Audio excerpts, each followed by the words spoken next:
non-political. It is rally for peace and unity. Pero bakit po ang dami po doon politiko na kakampi ng mga Duterte? Lahat po, walang kakampi doon si PBBM.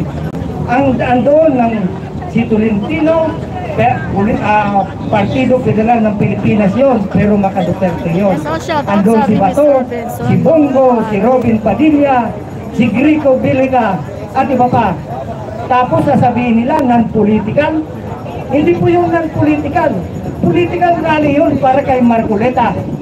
Kay Marcoleta dahil binigyan nila ng plataforma si Marcoleta para ipahayag ang kanyang sasalubin na suportado niya ang mga Duterte.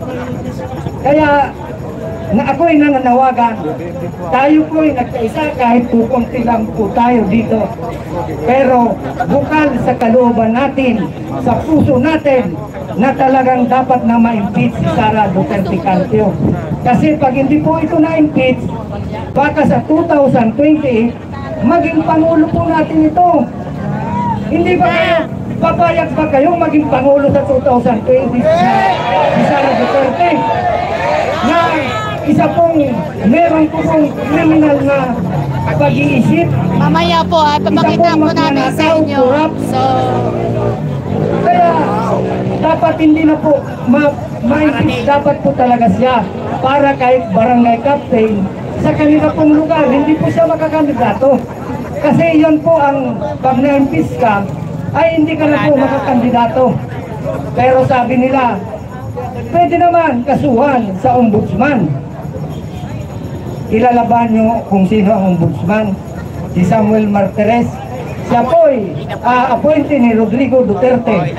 Kaya nga, nung umupo si Rodrigo Duterte, si Samuel Martires, hindi na tayo maka-request ng SALN, ng mga government official. Para yun, sapat puprotekta kay Duterte. Pero ilang buwan na lang po, bababa na sa pwesto si Martires. Sa July 26, 2025, bababa na po siya at bibigyan ng pagkakataon ng ating mahal na Pangulo na mag-appoint ng kanyang sariling ombudsman na sigurado kong mag-uusigin itong mga Duterte. Hindi po kasi pwede lumayo ako mamaya po. Pero bago po ang lahat, yung likod, daanan ng sasakyan. Ngayon ipagsigawan na po natin na impeach po si Sara Duterte Carpio para wala na pong sa 2028, sabi nga niya, seriously considering para kumandidato sa 2028. Pero hindi na dapat natin bigyan ng pagkakataon para dahil pag naging Pangulo po si Sara Duterte Carpio, mas masaul po siya kay Digong. O diba, grabe no, sinasabi ni Sir Benson. At wait lang paano po, na tayong mga mamamayan? Wait lang po. Paano na po tayo? Baka mamaya si Sara Duterte talunin pa niya si Adolf Hitler bilang isang diktador. Kaya huwag na po natin patagalin si Sara. I-impeach na po natin. Manawagan po tayong impeach Sara now. Sir Benson, may kumukontra. May kumukontra.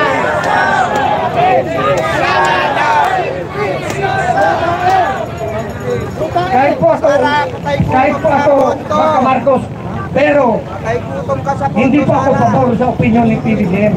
Dapat talaga ma-impeach na si Sara. Ayan, mama, nakita nyo na po. Kung hindi ngayon, kailan pa? Marami pong salamat sa inyo. Maraming salamat mula sa may salamat. Ganda talagang tignan, no? Baka Marcos, Kamping. Narinig nyo yan, narinig nyo. Halo-halo na. Karaniwang Pilipino, sama-sama, diba? Mula sa Punyog, Iloilo. So kung gusto mong tingnan para sabihin lang na gano'n ang caption, no? Ayan, palakpakan natin ang ating kabunyog from Iloilo City.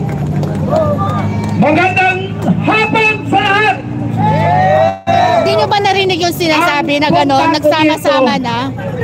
Mensahe ng taga Iloilo para mapatunayan ninyo na hindi lang kayo sa NCR, hindi lang sa Luzon, ang Iloilo nagsisigaw Sabi ni Sir para Benson, i-impeach si mga Sara. bayaran.